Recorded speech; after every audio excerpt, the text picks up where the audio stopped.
stadium, big state rivalry, means to a lot of people.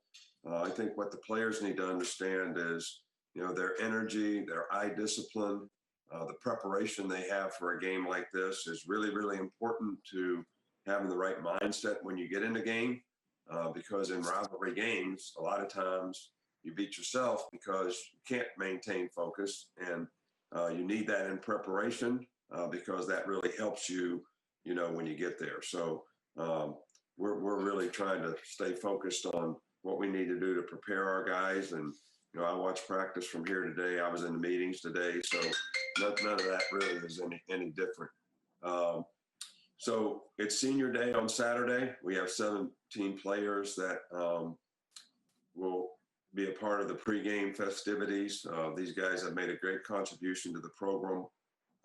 Their record is 45-4 in the last 4 years at the national championship in 2017 and the SEC championship in 2018. They've done a great job of being great ambassadors for the university on and off the field, in the classroom. And most are on track to graduate, so we're very proud of that. On a sad note, our thoughts and prayers are out to the family and friends of Roddy Harrell, who, was a walk-on player here, a linebacker from 09 to 12. He also worked in the weight room for a little bit for us, and, a fine young man, and certainly, our condolences to his family. Hate to see somebody who has such, great future and potential have something like this happen. So I'd also like to take the opportunity to wish all of our fans and our supporters a very happy Thanksgiving. This is a great time for all of us to sort of, think about and have gratitude for all the things that we have. I know, a lot of times we spend a lot of time thinking about the things we don't have, but by God, we all have a lot to be thankful for. And I think this is a great holiday to make sure we remember all those things. Okay, with that, guys, we will get things started with Jeff Spiegel. Go ahead, Jeff. Jeff, unmute yourself. Go ahead. Nick, what are you going to miss the most about not coaching that? I'm going to do everything I can to stay involved in the game. I went through this for 3 days before the Georgia game, but was fortunate enough to test out and have a false positive. So I didn't miss that game, even though I was sort of mentally prepared for it. It's not about me. It's really about the players. I want to be there for the players to try to help them be able to play the best, to inspire them any way that you can as a coach and a teacher, to get the best out of them so that, they have the best opportunity to be successful. I know how important it is for a lot of them. And I know how difficult it is sometimes when you have disruptions to, overcome those. But we have a lot of very capable coaches, and the biggest thing I'm going to miss about it is being with our players, being a part of our team, and helping those players have the best opportunity to be successful. Okay, we'll go to Michael Casagrande. Yes, Nick, I was just wondering how you're going to deal with the logistics of watching the game. Will you be watching it alone, keep the sound up on the broadcast? How do you plan on viewing the game? Well, we can actually pipe the game in. You can't see much on TV.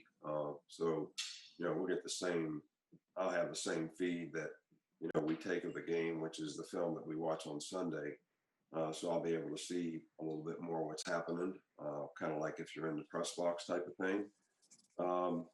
So I can't really have any communication during the game or at halftime. So, we'll do the best we can to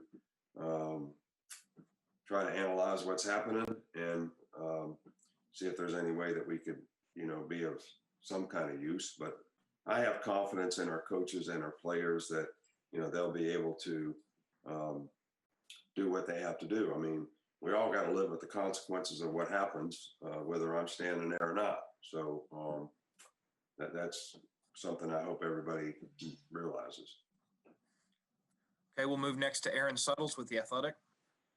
Nick, in terms of great defensive minds that you've worked with or have gone against, what specific challenges does a Kevin Steele defense present?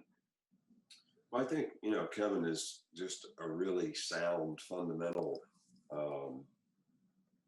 You win with execution.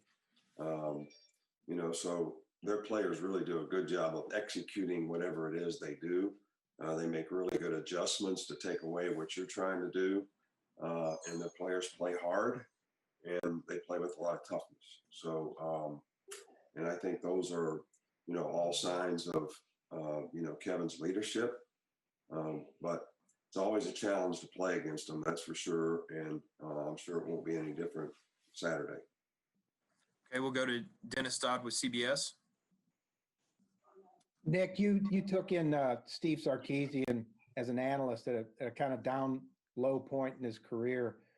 How has he remade himself as a coach to the point that, you're kind of trusting him at this point? Well, I mean, Sark has done a wonderful job. I mean, he did a wonderful job when he was here as an analyst. Went on to do what I thought was a pretty good job in Atlanta as coordinator for the Falcons. We were excited to get him back.